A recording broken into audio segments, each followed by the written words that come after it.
So also essentially people feel Ayurveda is all about herbs. A lot of stuff which in Ayurvedic medicines is used is also in our kitchen. But obviously there's a different formulation. Yes. What we would like to know from you is that if I am new to Ayurveda, what are the top 3 or 4 products that you would tell me that I can use without even going to an Ayurvedic doctor? So I think first and foremost, let's get one fundamental, aspect of Ayurveda. Ayurveda is not only medicines. See, the main thing of Ayurveda is a lifestyle, where it is a combination of basically 3 pillars, which is the mind, body, and soul.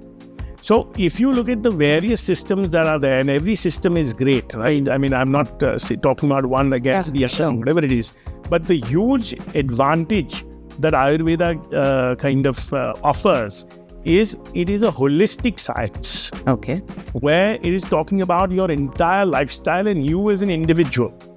So, and also the uniqueness is that it is one of the most preventive sciences. Because see, typically what happens is a lot of times people are only using medication or going to a doctor only when you fall sick. Yeah. Whereas Ayurveda teaches you or helps you follow a lifestyle or a routine which is very specific to you.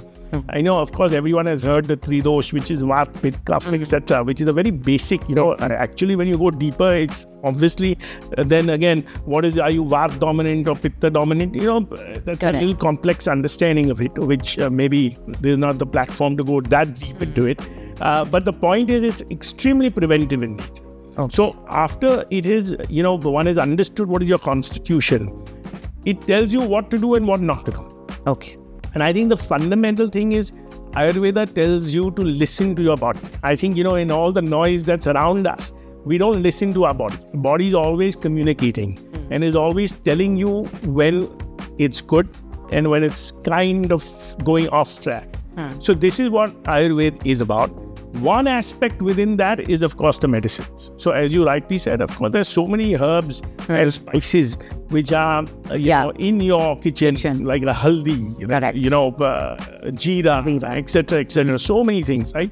Now, obviously, when you use that as part of your diet, it all helps. Now, the difference where we come in is again, obviously, you have single herbs, which is one aspect, but then you have a combination of herbs as well, which is what we make. The difference is, of course, the sourcing. Yeah. The difference is that each herb or each plant or any ingredient that you use, the effectiveness is because of the active component in it. Okay. So what we do is the extraction of that to ensure that you first and foremost get the potent element of that herb. Second is that you get it in the kind of consistency of dosage that is required.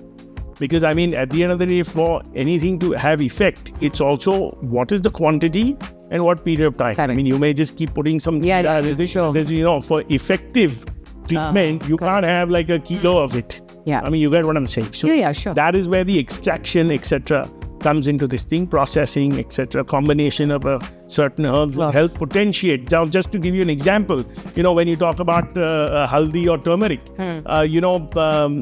what is called bioavailability, which is the absorption, or when you talk about ashwagandha or any of these things, piperine, which is one form of your regular pepper, helps enhance the bioavailability multifold. And helps in absorption also, exactly. I guess. Yeah. Exactly. So therefore, bioavailability is the absorption, through your gut and, system. So which is where, again, when we have our singles, we call them singles plus, because it not only has the herb, but it has a process in which that we've done the manufacturing of that herb. In addition to that, adding piperine, which increases the bioavailability. And therefore, of course, it helps you get better results with the limited this thing.